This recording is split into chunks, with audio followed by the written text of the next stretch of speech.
Hey guys, welcome to NS Education. It's Akash. From today we will start Indian Polity. आज यह पहला lecture है और introductory lecture है. इसमें मैं ज़्यादा कुछ इंडियन पॉलिटी के बारे में तो नहीं बताऊंगा, पर इंडियन पॉलिटी का आज जो प्रेजेंट कंडीशन, जो अभी प्रेजेंट सिनेरियो चल रहा है, इसमें इसका यूज़ कहाँ है और अपन इसको कैसे अच्छे से यूज़ करके अपने मार्क्स को मैक्सिमाइज कर सकते हैं, उस चीज़ पे हम फोकस करेंगे. और मुझे लगा कि पॉलिटी स्टार्ट करने के पहले थोड़ी सी आप लोगों से बात करना भी ज़रूरी है, और उसी के लिए लेक्चर बनाया है. अगर अच्छा लगे तो प्लीज़ सब्सक्राइब दिस चैनल और हमें लाइक करें, सपोर्ट करें. कुछ और क्वायरीज़ जो भी हों आप कमेंट बॉक्स में डाल सकते हैं, बेझिझक आप क्वायरीज़ डालिए. हम और हमारी टीम सारा हम लोग कोशिश करेंगे कि आपकी हर क्वायरीज़ को जो नीड हैं, डिज़ायर्स हैं, सारी फुलफ़िल की जा सकें.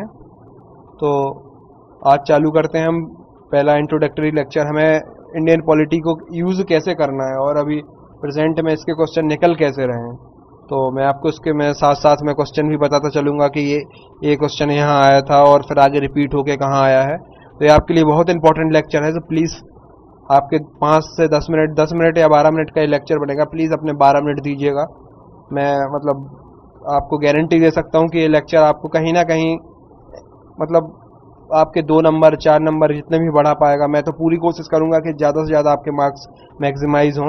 और क्योंकि पढ़ाई से ज़्यादा अभी प्रेजेंट कंडीशन में ज़रूरी है वो है कि आपकी स्ट्रेटजी सही होनी चाहिए. अगर स्ट्रेटजी सही नहीं है ना, तो सिलेक्शन होना पॉसिबिलिटीज़ आपकी बहुत कम है, क्योंकि कंपटीशन लेवल आप खुद जान रहे हैं कि बहुत ज़्यादा बढ़ चुका है.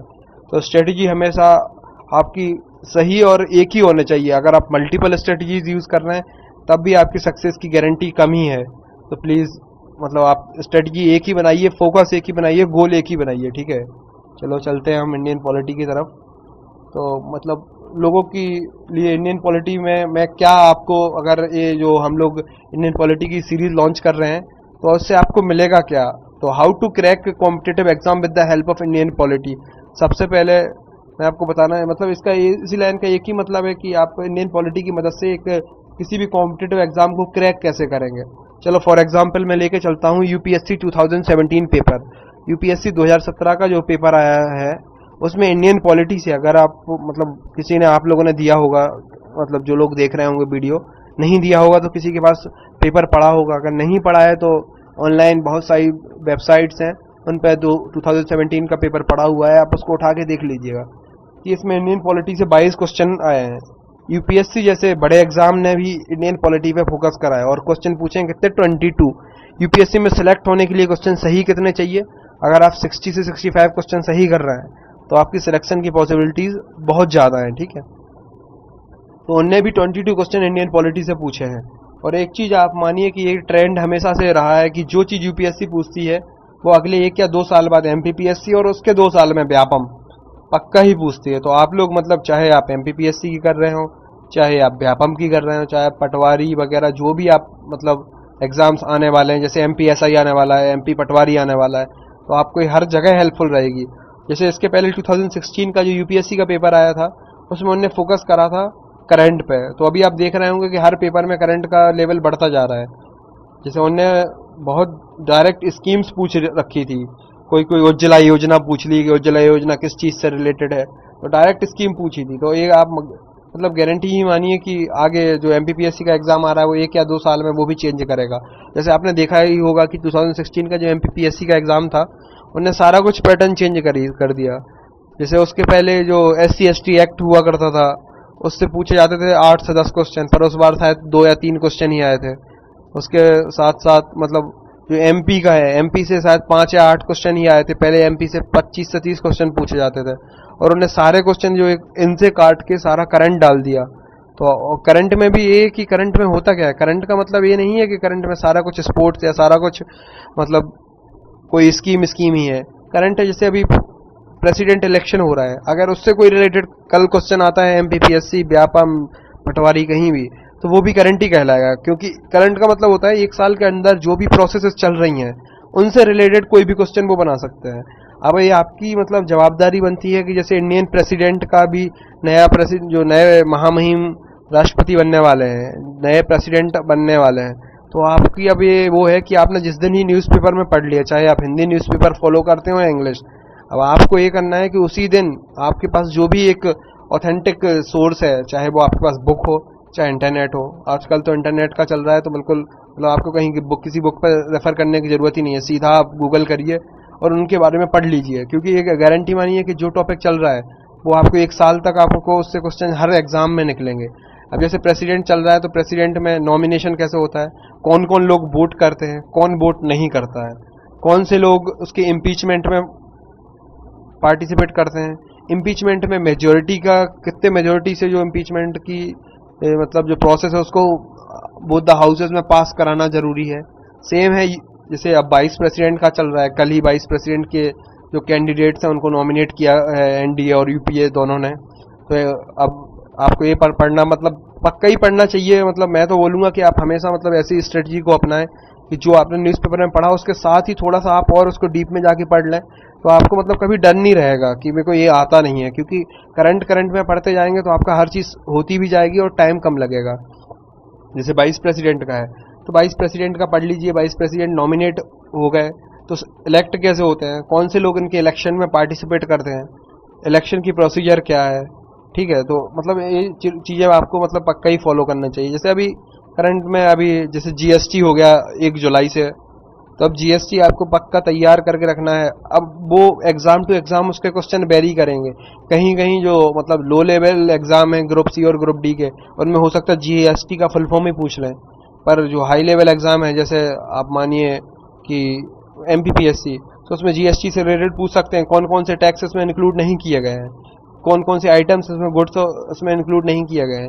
मतलब उनमें थोड़ा सा अब एग्जाम टू एग्जाम चीज़ें लेवल वाइज बढ़ती जाती हैं, पर अगर आप एक टॉपिक को पूरी अच्छे तरीके से कवर कर लेंगे तो आपको टेंशन नहीं रहेगी कि आप कौन सा एग्जाम दे रहे हैं। जैसे आप ग्रेजुएट हैं तो आपको तो हर ही एग्जाम भरना है, चाहे वो एमपीपीएससी हो, चाहे एसएससी सीजीएल हो, चाहे व्यापम का पटवारी हो, चाहे एसआई हो, तो आप हर ही एग्जाम भरेंगे। तो टॉपिक वाइज अगर आप तैयारी करेंगे तो मतलब ये आपको हेल्पफुल रहेगा। अब जैसे हम इंडियन पॉलिटी की एक नई सीरीज लॉन्च कर रहे हैं, इसमें हम इंडियन पॉलिटी को आपको कोर लेवल से बढ़ा के और एक हाई लेवल तक ले जाएंगे। अगर आप ये सीरीज मैक्सिमम हमें 1 मंथ और 1.5 मंथ ही लगेगा सीरीज को कंप्लीट करने में, 30 लेक्चर के समथिंग में ही मैं कोशिश करूंगा कि इस सीरीज को जल्दी से जल्दी फिनिश कर दिया जा सके, क्योंकि आपका भी ज़्यादा कोई टाइम खराब ना हो और कम समय में आप ज़्यादा चीज़ें गेन कर सकें। क्योंकि अभी भी आप यूट्यूब पे किसी भी चैनल पे इतना अच्छा कोई पॉलिटी का मतलब कंटेंट अवेलेबल नहीं है। तो सोच रहा मैं मतलब हम जो एनएस एजुकेशन ग्रुप है, हम लोगों ने सोचा है कि आपको बहुत अच्छा कंटेंट प्रोवाइड कराने की कोशिश करें। साथ साथ में हम उस चीज़ पे भी फोकस करेंगे कि चलो जो क्वेश्चन आ चुके हैं वो तो ठीक है, पर आगे के क्वेश्चन कहाँ से आएंगे। जैसे आपको एक ट्रेंड मतलब अगर आप 4 पेपर रखेंगे, यूपीएससी का एक साइड में रखें, एसएससी सीजीएल का रख लें, एमपीपीएससी का रख लें और व्यापम का रख लें, तो आप कभी कभी एक चीज़ देखेंगे कि ये क्वेश्चन सबसे पहले यूपीएससी में पूछा गया, उसके बाद वही क्वेश्चन को सेम क्वेश्चन को उठा के एमपीपीएससी वालों ने पूछ लिया, सेम क्वेश्चन उठा के मतलब सीजीएल ने पूछ लिया, सेम व्यापम ने पूछ लिया।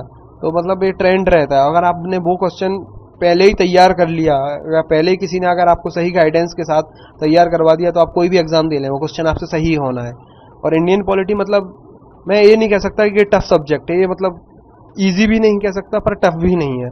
तो अगर इसमें कभी हर क्वेश्चन एग्जाम में 5 क्वेश्चन 8 क्वेश्चन तो आने ही आने हैं, और 5 और 8 क्वेश्चन में मान लो एटलीस्ट 5 क्वेश्चन भी आए, अगर आपने उसमें से 5 में से 4 कर लिया, 5 में से 5 कर लिए, तो गारंटी मानिए आपके 10 नंबर तैयार हैं। और इससे मतलब ये कोई टफ भी नहीं है। अगर आपको मतलब एक 30-40 लेक्चर का एक कंटेंट बस फॉलो करना है और अगर आपने वो सही से शिद्दत से फॉलो कर लिया, तो मतलब फिर गारंटी मानिए कि आपका पक्का वो 5 क्वेश्चन सही होने वाले हैं। मतलब उसमें तो कोई मतलब सोचने वाली बात ही नहीं, क्योंकि इतना टफ कोई क्वेश्चन आता नहीं है। जैसे लास्ट ईयर एमपीपीएससी ने पूछ लिया था एनएचआरसी जो नेशनल ह्यूमन राइट कमीशन है, उसका टेनर पूछ लिया था, ठीक है। उसके पहले पूछा था उनने सीधा क्वेश्चन की एक लाइन दे रखी थी be the people of India करके, ये लाइन कहाँ से उठाई गई है। तो सेम उन्होंने ऑप्शन दे रखे थे कि preamble, fundamental rights, fundamental duties और director principle of state policy, इनसे ली गई है। तो जिनने भी प्रियम्बल पढ़ रखा है उनको सीधी फर्स्ट लाइन पता थी be the people of India कहाँ से उठाई है, प्रियम्बल से उठाई है। सीधा सीधा पूछ लेते हैं कि नेशनल इमरजेंसी के टाइम पे कौन से फंडामेंटल राइट एप्लीकेबल नहीं होते हैं, मतलब राइट, और सीधे सीधे आर्टिकल पूछ लेते हैं कि राइट टू लाइफ कौन से आर्टिकल के तहत प्रोवाइड की जा रही है। मतलब सीधे सीधे क्वेश्चन, और हम इस सीरीज में उन क्वेश्चंस पे फोकस भी करेंगे, आप बिल्कुल टेंशन फ्री रहिए। आपको बस एक ही चीज़ करना है कि आप एक जब भी मतलब इसके बाद जो हमारा फर्स्ट लेक्चर होगा उसको हम हिस्टोरिकल बैकग्राउंड से चालू करेंगे, तो उसके साथ साथ आप एक कॉपी लेके ज़रूर बैठिएगा कि जो मैं बोलता जाऊंगा, जो डिक्टेट करूंगा, उसको भी आप नोट डाउन करने की कोशिश करें, क्योंकि कंटेंट को हर चीज़ को टाइप करना इतना पॉसिबल नहीं है और इतने कम समय में हर चीज़ को टाइप करके आपको प्रोवाइड कराना भी पॉसिबल नहीं है। तो मैं कोशिश करूंगा कि जितना मटेरियल मैं टाइप करके आपको दे सकूं वो दूं, और जो एडिशनल कंटेंट है अगर मैं वो डिक्टेट करूं तो आप वो नोट डाउन करते जाएं, क्योंकि वो भी बहुत ज़्यादा इंपॉर्टेंट रहने वाला है और आगे के एग्जाम्स में आपको मतलब इंडियन पॉलिटी पक्का हेल्प करेगी। तो प्लीज़ फॉलो करिए और अच्छे से मतलब पढ़ाई करिए। अगर आप इस लेक्चर सीरीज़ को 1-1.5 महीने तक फॉलो करेंगे तो पक्का आपका इंडियन पॉलिटी हो जाएगा। जो आपके एमपी का कोई भी एग्ज़ाम हो, क्वेश्चन आएंगे तो उनका लेवल मतलब मैं मान रहा हूँ कि मुझे इतना पता है कि क्वेश्चन निकलना कहाँ से है। मतलब अगर 5 में से 4 क्वेश्चन तो मैं आपको उनका सोर्स बता सकता हूँ कि इससे निकल सकता है क्वेश्चन, क्योंकि मतलब एक ट्रेंड ही है और कभी भी कोई भी मतलब चाहे स्टेट हो और ट्रेंड को अनफॉलो नहीं करते, सभी लोग उसी चीज़ को फॉलो करते हैं। तो बिल्कुल मतलब आप तैयार रहिए। Second, how to maximise marks with the help of polity. जैसे अगर आपको मार्क्स मैक्सिमाइज करने हैं तो मैक्सिमाइज किसके थ्रू कर सकते हैं आप? हिस्ट्री, पॉलिटी, उसके बाद आपका ज्योग्राफी हो गया। जैसे ज्योग्राफी में इंडियन ज्योग्राफी का रोल बहुत ज़्यादा बढ़ता जा रहा है। मॉडर्न इंडिया का भी, जैसे हिस्ट्री में जो मॉडर्न इंडिया है उसका रोल भी मतलब आफ्टर गांधी, जैसे जब गांधी इंडिया में आ जाते हैं उसके बाद वो क्या क्या कर रहे होते हैं। उन्हें पहले जो सो एनसीएम नॉन कॉरपोरेशन मूवमेंट, मतलब पहला मतलब नॉन कॉरपोरेशन मूवमेंट उन्होंने कहाँ से स्टार्ट किया, बरदौली सत्याग्रह क्या थी, चंपारण हो गया, सारा कुछ ये इंपॉर्टेंट है। तो मतलब ये भी जब हम मॉडर्न इंडिया की सीरीज चालू करेंगे उसमें मैं मॉडर्न इंडिया भी आपको बहुत अच्छे से कराने की कोशिश करूँगा। तो मतलब आप फॉलो करते रहिए। अपने फ्रेंड्स को भी मतलब जो भी प्रिपरेशन कर रहे हैं, जिनने कभी कोचिंग नहीं की है और जो अच्छे से प्रिपरेशन करना चाहते हैं, उन्हें बोलिए कि मतलब इस चैनल को सब्सक्राइब करें, क्योंकि हम ना आपको बेस्ट कंटेंट प्रोवाइड कराने की कोशिश करेंगे। जैसे अभी जो एमपी का कंटेंट है वो हमारी ग्रुप की तरफ से प्रोवाइड आपको कराया जा रहा है, वो बेस्ट कंटेंट है। उसका आपको मतलब कोई उसके मतलब दूसरा सोर्स वैसा नहीं मिलने वाला है, ये मैं गारंटी दे रहा हूँ। और इतने ईजी लैंग्वेज में आपको प्रोवाइड किया जा रहा है। मतलब मैंने खुद पढ़ के देखी हैं बुक्स, मतलब खुद पढ़ते टाइम बहुत ज़्यादा टिपिकल लगता है। अगर कोई इंसान उसी चीज़ को ईजी वे में अगर आपको बताएगा तो आप बहुत जल्दी और बहुत कम टाइम में उस चीज़ को गेन कर सकते हैं। सेकंड, ये मैक्सिमाइज तो मार्क्स आपने मतलब बता ही दिया मैंने। Use of polity in competitive exam, ये आप लोग मतलब जो एग्जाम दे रहे हैं उनको बेहतर तरीके से पता है कि हर जगह पॉलिटी के 5 क्वेश्चन आ रहे हैं और बड़े बड़े एग्जाम में तो 5 से 10 भी पहुंच गए हैं। और यूपीएससी का तो मैंने बता दिया कि 2017 में शायद 22 क्वेश्चन उससे हैं। तो फिर मतलब आप सोच लीजिए, इतना बड़ा एग्जाम 22 क्वेश्चन दे सकता है तो छोटे एग्जाम तो क्यों नहीं देंगे, वो भी पक्का देंगे। तो आप बिल्कुल तैयार रहिए। और इस सीरीज़ को हम स्टार्ट करेंगे हिस्टोरिकल बैकग्राउंड से, जिसमें रेगुलेटिंग एक्ट्स रहेंगे। फिर इसके बाद हम आपको शेड्यूल्स वगैरह करा देंगे, साइलेंट फीचर्स कराएंगे। ये शेड्यूल से पक्का आते हैं। जैसे लास्ट ईयर का असिस्टेंट कमांडेंट था जो यूपीएससी कंडक्ट कराती है, सीएपीएफ का एग्ज़ाम, उसमें पूछा गया था कि 10th शेड्यूल जो है वो किससे रिलेटेड है, तो वो एंटी डिफेक्शन से था। तो मतलब सीधे सीधे क्वेश्चन पूछे जाते हैं जो आपको मतलब मैं बताता जाऊंगा, आप टेंशन फ्री रहिए कि यहाँ से क्वेश्चन निकलेगा। आपको बस क्या करना है कि उनको नोट डाउन करना है उसी टाइम और उसको याद करना है। Features of Indian constitution, parts of constitution. Second, fundamental rights, बहुत इंपॉर्टेंट टॉपिक है फंडामेंटल राइट्स। मतलब इनसे आपको क्वेश्चन हर एग्जाम में मिलना है, तो प्लीज़ इस पर थोड़ा ज़्यादा फोकस करिएगा। Fundamental rights, preamble, fundamental duties, directive principle of state policies, इन पे आपको बिल्कुल मतलब 100% देना है। ये मत सोचिए कि आपके काम का नहीं है। अगर आप एक बार कर लेंगे तो आप कभी भी कोई भी एग्जाम देंगे तो आपको हर जगह वो चीज़ हेल्पफुल रहेगी। मतलब ये तो सोचना बंद कर दीजिए कि ये व्यापम ही नहीं पूछता है, क्योंकि अब हर चीज़ पूछी जाएगी। कंपटीशन लेवल 10 टाइम्स बढ़ चुका है, तो मतलब क्वेश्चन भी 10 टाइम्स टफ ही बनाने पड़ेंगे उन्हें, नहीं तो मेरिट लिस्ट बहुत ज़्यादा हाई जाने वाली है। और कोई भी मतलब इंस्टीट्यूट या मतलब जो कमीशन ये नहीं चाहता कि मेरिट ज़्यादा जाए, वो चाहते हैं कम मेरिट में ज़्यादा सिलेक्शन हो। तो मतलब फिर उसके लिए वो क्वेश्चन टफ बनाते हैं, और टफ बनाएंगे तो क्या करेंगे कि एमपीपीएससी में यूपीएससी के डालेंगे, व्यापम में एमपीपीएससी के डालेंगे। तो आप बिल्कुल मतलब तैयार करिए। अगर आप व्यापम की कर रहे हैं तो एमपीपीएससी लेवल की प्रिपरेशन करिए, कभी भी आपसे क्वेश्चन दूर नहीं जाना चाहिए। और अगर आप एमपीपीएससी की कर रहे हैं तो यूपीएससी लेवल की प्रिपरेशन करिए, कि मतलब लेवल अगर वो टच ना कर पाए तो एटलीस्ट हाफ लेवल तो टच करने की कोशिश करें। अगर वो लोग 10 घंटे पढ़ते हैं तो आप 5 घंटे पढ़ें। अगर वो लोग 3 बुक पढ़ रहे हैं तो आप एक तो पढ़ लें अच्छे से, कि कम से कम अगर आपके एग्जाम में वो आ रहा है तो आप मोर देन इनफ मतलब आप पे नॉलेज हो। अगर एक क्वेश्चन आ रहा है प्रेसिडेंट, कोई क्वेश्चन टेनर पूछना है, तो आप प्रेसिडेंट को आपको मतलब आपको सब कुछ पता हो, आपको इजी लगे कि यार क्या पूछा है, 5 साल ही तो होता है, इसमें है क्या टफ, मतलब ये आप थोड़ा सा फोकस करिए। और थर्ड हम चलेंगे यूनियन गवर्नमेंट की तरफ, जिसमें यूनियन गवर्नमेंट की जो बॉडीज़ हैं, president, vice president, PM, council of minister, attorney general, parliament के हाउसेस क्या हैं, लेजिस्लेटिव प्रोसीजर क्या है, पार्लियामेंट कमेटीज़ का क्या रहेगा।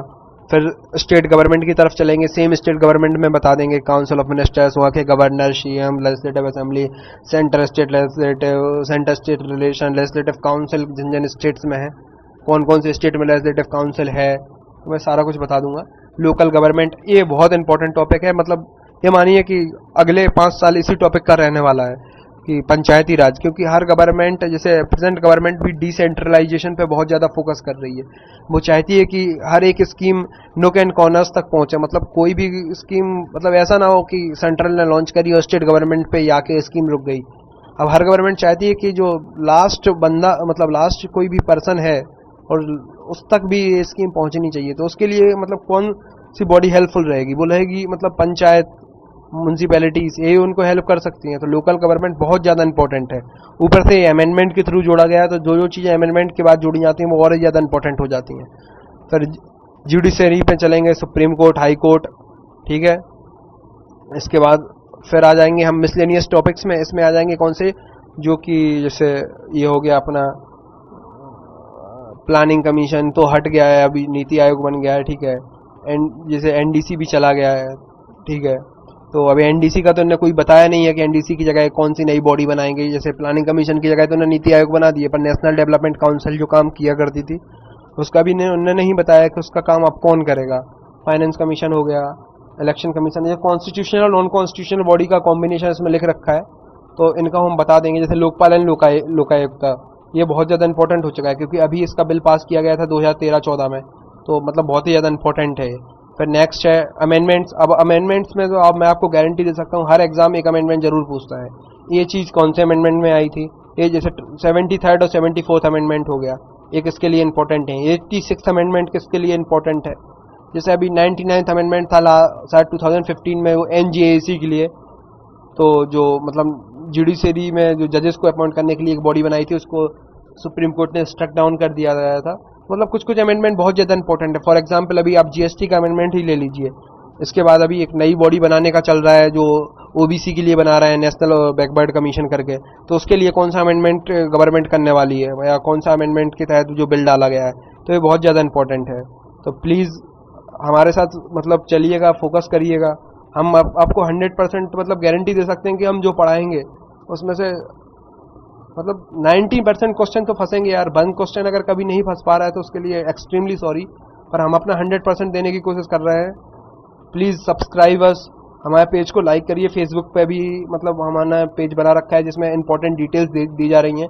टेलीग्राम में एक ग्रुप भी चल रहा है जो उसकी लिंक दे रखी गई है, प्लीज़ उसको फॉलो करिए। यूट्यूब पे चैनल को प्लीज़ सब्सक्राइब करिए, जो भी आपके जानने वाले हैं और बिना कोचिंग अच्छी प्रिपरेशन करना चाहते हैं, चाहे वो एमपी की हो, चाहे मतलब यूपीएससी या एसएससी सीजीएल की हो, सारा कुछ हम कुछ टाइम में क्वांटिटेटिव एप्टीट्यूड और रीजनिंग की भी सीरीज़ लॉन्च करने वाले हैं।